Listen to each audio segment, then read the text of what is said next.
My name is Robert Healy. I'm a postdoctoral researcher here at the Centre for Research into Atmospheric Chemistry.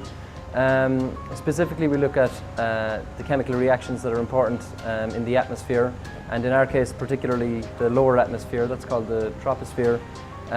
We try to mimic the chemical reactions that happen in ambient air, and to do this we use this simulation chamber, which is essentially a large Teflon vessel where we can control ambient conditions like temperature and relative humidity.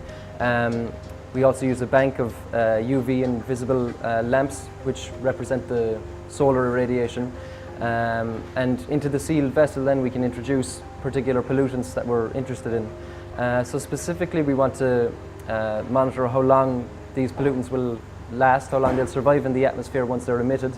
And also we can look at the chemical products or the particles that these species form once they're released. So there's man-made or anthropogenic emissions.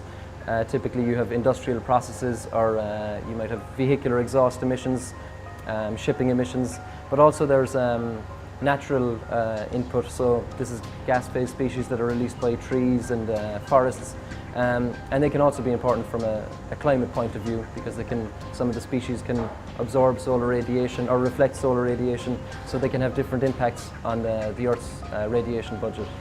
These emissions are of particular concern because vehicular traffic and shipping traffic in particular, these activities produce a lot of particles or particulate matter, which can be specifically harmful to lung tissue when it's inhaled.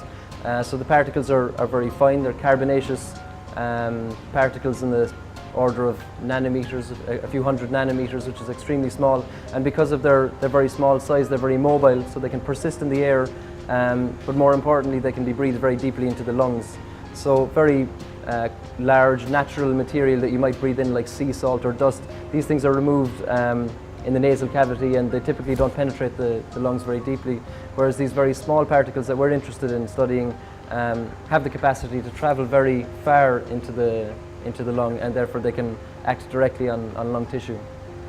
So my research is specifically focused on identifying the different sources of particles or particulate matter in ambient environments like Cork Harbour, and we try to estimate the relative impact or importance of all of the different sources, whether they're man-made or natural sources of particulate matter. So we want to estimate how much of the pollution comes from vehicle exhaust, how much comes from industry, how much comes from shipping exhaust, for example, which is a new area for us, and also how much comes from domestic combustion, which is still a source of poor air quality in Cork Harbour. So this is the burning of smokeless coal and peat and wood in people's homes.